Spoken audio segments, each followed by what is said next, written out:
Yo les traders, alors le CAC 40 vendredi a clôturé à 6273,05, s'adjugeant plus 0,46%.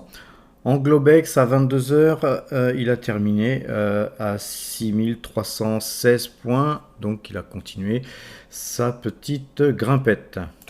Donc je vous rappelle qu'on avait acheté le 21 octobre à 6183 points et aujourd'hui, donc puisqu'on clôture à 6316 points, ça nous fait un trade pour l'instant gagnant de 133 points, donc 133 points qui s'ajoutent à tous les trades qui ont été faits depuis le 1er juin. Ça nous fait un total de 1427 points de gagné sur le CAC 40 pour l'instant.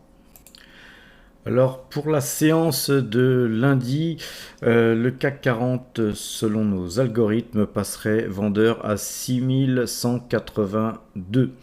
Alors juste pour éclaircir les choses, ces points sont calculés sur le cash, sur le cash du CAC 40.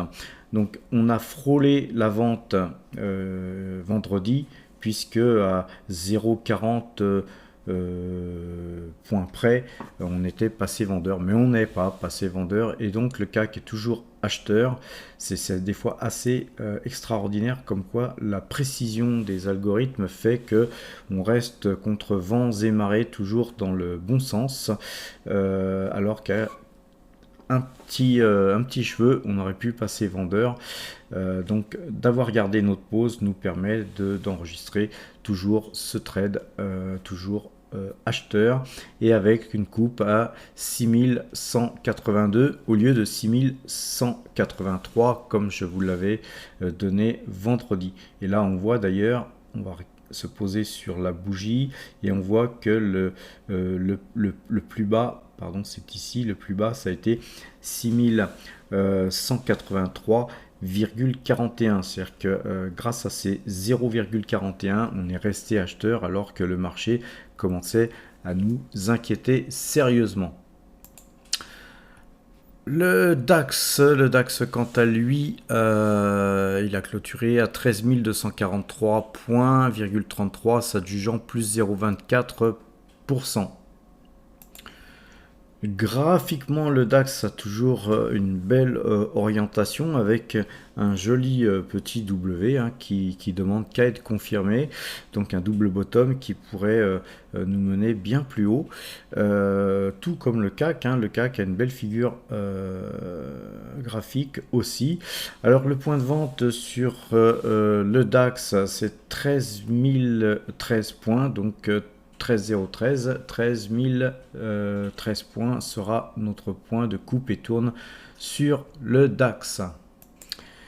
Puisque je vous parlais de double bottom de W, en fait on a là un double bottom ascendant avec une très longue queue ici, et l'objectif est effectivement le plus haut de cette bougie qui est tout simplement 6394. Donc c'est à mon sens l'objectif premier, et que si on cassait ce point-là, effectivement, on aurait l'histoire de la tasse qui nous emmènerait bien plus haut, comme un petit peu comme le DAX. Je pense que il est fort probable qu'on voie taper des plus hauts prochainement. Mais en fait, malgré tout, ce que je puisse penser, malgré ce que vous pouviez penser, l'idéal, c'est quand même de suivre ces petites flèches qui nous donnent pratiquement à tous les coups le bon sens.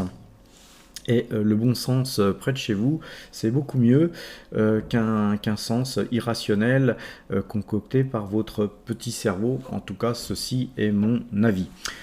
Donc, beaucoup m'ont posé des questions sur comment j'achète du CAC 40, puisque je suis plutôt spécialisé dans les actions, et comment acheter effectivement sur les marchés futurs.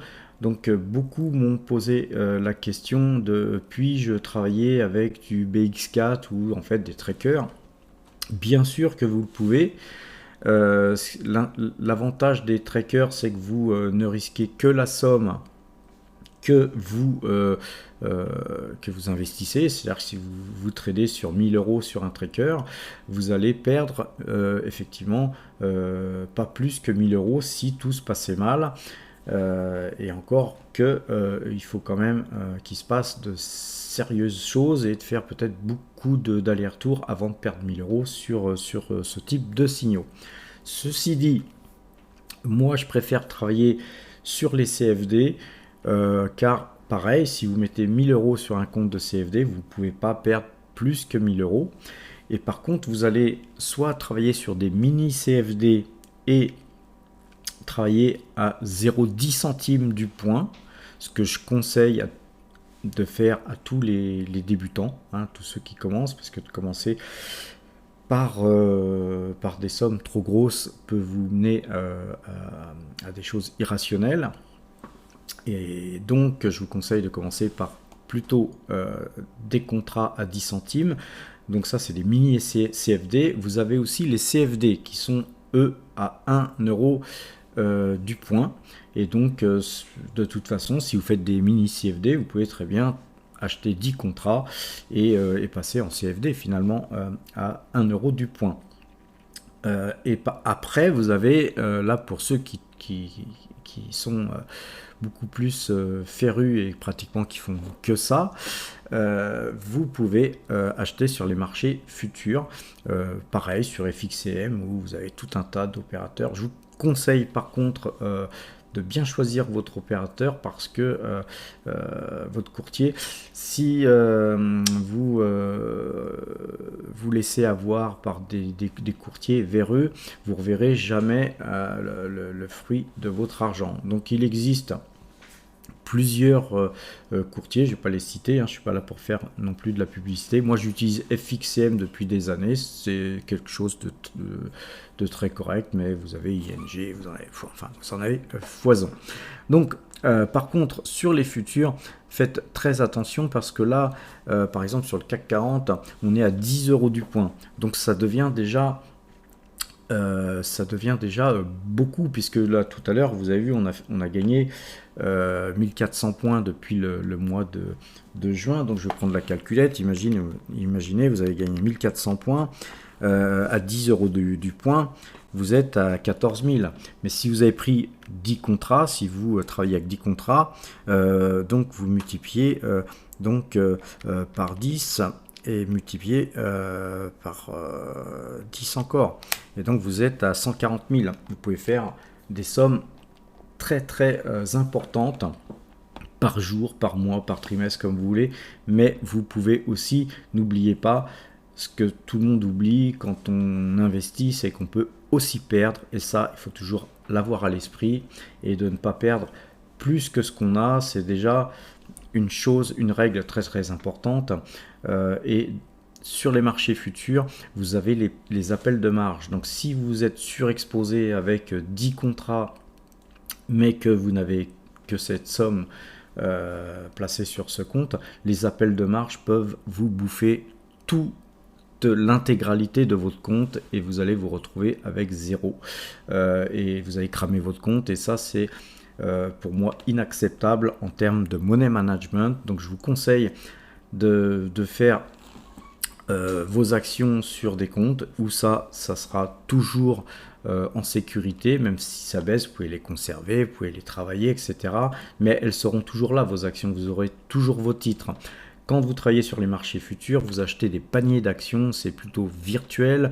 Et quand ça se passe mal, si vous perdez sur les marchés futurs, vous avez les appels de marge qui, comme je vous l'expliquais, vous sont appelés tous les soirs et puis vous vous retrouvez à pouvoir perdre des sommes énormes et cramer votre compte. Sur les CFD, c'est la même chose, vous pouvez cramer votre compte. Par contre, si vous n'avez mis que 1000 euros, bah, c'est pas grave, vous avez cramé 1000 euros, mais si vous avez, je sais pas moi, 100 000, 200 000, 600 000, 1 million d'euros d'actions, elles sont toujours là et elles sont protégées par justement avoir pris des pauses sur les marchés CFD. Et les marchés CFD peuvent aussi vous permettre, pour ceux qui font des actions, de tout simplement couvrir vos actions en période de baisse, c'est-à-dire plutôt que de perdre votre temps à vendre tout un tas d'actions, vous pouvez tout simplement, en un clic, vendre un panier d'actions et vendre du CAC 40 pour couvrir vos pauses. Pour ceux qui veulent travailler les futurs sur le DAX, donc là je vous ai mis le graphique du DAX, donc même chose. Chaque fois qu'il y a un point sur le DAX, c'est pareil. Si vous avez des CFD, des mini CFD, vous êtes à 10 centimes du point. Si vous êtes sur des CFD, vous êtes à 1 euro du point. Par contre, attention, si vous travaillez sur les marchés futurs sur le DAX, vous êtes à 25 euros du point. Et je peux vous dire que ça va vite. Et donc, travaillez plutôt sur les CFD, surtout pour les débutants. Ensuite, pour ceux qui font du futur, c'est pareil. Privilégier voilà, des systèmes qui vous sont propres, qui fonctionnent, tels que celui que je vous montre actuellement. Mais soyez très très attentifs à ce que vous faites parce que on a vite fait de déraper. On retourne sur notre petit fichier Excel. Donc pour voir un petit peu où on était le DAX, donc on a un petit peu monté sur le DAX et donc effectivement c'est notre premier trade sur le DAX, on gagne 785 points sur le DAX. Et pour vous montrer qu'on va vraiment beaucoup plus vite sur le DAX quand on gagne ou quand on perd de l'argent, parce que c'est un gros marché, hein, c'est le plus gros marché européen, hein, donc c'est normal. Quand vous voyez que depuis le 24 octobre, on gagne 785 points sur un seul signal, et qu'on va redescendre un petit peu sur le CAC 40, et que sur le CAC 40, depuis le 1er juin, on gagne seulement 1294 points, on voit que quelque part, le résultat est extrêmement différent. Pour terminer, on va jeter un petit coup d'œil sur nos valeurs qui se sont relativement bien comportées pour la plupart. On a eu un résultat sur Airbus et Air Liquide qui ont été très très bons, et donc effectivement ces actions ont beaucoup monté. Et puis surtout Total qui a publié, je vais faire une vidéo tout à l'heure sur Total, qui a publié d'excellents résultats aussi. Et donc justement, regardons un petit peu en détail Total. Tout d'abord, j'aimerais vous rappeler que Total est tradé avec des algorithmes différents que ceux du CAC 40, et donc c'est un système qui demande beaucoup moins d'attention, beaucoup moins d'aller et retour. Mais regardez ces petites flèches d'achat et de vente. Donc vous avez parfois des faux signaux comme ici ou ici, mais regardez, quand on a des bons signaux, vous avez vraiment des bons mouvements qui sont très très sympas, où vous pouvez vous dire qu'il y a à manger, hein, en fait, hein, sur ce type de signaux, comme le signal de vente qu'on avait eu ici par exemple, qui était le dernier signal qu'on avait fait, et puis ce signal d'achat qu'on a fait là, eh bien il est toujours acheteur, ce signal. Donc on va dézoomer un petit peu, enfin plutôt on va zoomer, et on voit que donc on était acheteur ici, on est vraiment toujours acheteur. On voit quand même que ici on a touché un plus haut qui était à 55,68, et tout simplement parce que il y a deux raisons pourquoi nous avons reflué sur la clôture, hein, vers la fin de la séance. Total a eu pas mal de prises de bénéfices. Je dirais même qu'il y a trois raisons. Premièrement, on est vendredi, donc il y a des gens qui sortent, hein, puisqu'il y a pas mal de bénéfices sur Total à prendre. Et puis par contre, on ne sait pas lundi à quel prix seront les cours du pétrole. Donc par prudence, il y a des gens qui effectivement prennent des bénéfices, et c'est bien normal. Maintenant, on est aussi sur ces plus hauts ici. Et étant donné qu'on est sur ces plus hauts, effectivement, les gens qui avaient acheté ici, qui ont vu cette baisse relativement importante et qui revoient leur cours, souvent il y en a qui sortent et qui se disent « Ouf, je sors, je prends, tant pis, j'ai rien perdu, je m'en vais ». Et donc ça, c'est la mémoire du marché. Il y a des gens qui sortent avec un tout petit bénéfice, voire qui sortent légèrement perdants, mais qui sont contents de sortir, n'ayant pas perdu tout ce qu'ils ont vu pendant cette période-là. Maintenant, quand on regarde Si on veut regarder un petit peu en dézoomant, on a un magnifique double bottom ici. Donc vous avez un bottom ici, un bottom ici. L'objectif qui est ici sur cette bougie au plus haut à 57,41 qui forme justement ce bottom. Si nous cassons ce plus haut, je pense que on pourrait aller bien plus haut et voir, à mon avis, aller toucher les points que tous les analystes donnent, puisque en fait je connais aucun analyste qui se met à la vente sur ce titre, et par contre tous donnent un objectif à 63, 64 voire 65 euros. Donc ne vous inquiétez pas, comme je vous l'ai dit, quand il y aura un signal de vente sur Total, un signal de vente calculé par nos algorithmes, je vous en ferai part. Maintenant, encore une fois, c'est ce que je fais, c'est un système que j'ai mis en place, et je n'oblige personne à me suivre, et surtout ces signaux parfois peuvent être des faux signaux. Ça peut vous amener à faire une opération qui est pas forcément judicieuse. Donc prenez votre vie en main, et moi je suis pas votre conseiller financier, je suis pas votre analyste financier personnel, simplement je vous expose les faits de ce que je vois, de ce que je pense et de ce que je fais, surtout parce que quand je le fais, souvent je vous le montre d'ailleurs en vous montrant carrément les comptes sur lesquels j'opère, je le fais aussi, et quand je me trompe, et écoutez, il faut accepter de se tromper. L'avantage de ce type de signaux, c'est que quand vous vous trompez, c'est étayé par une base de travail, et pas c'est pas du jeu, quoi. C'est pas quelque chose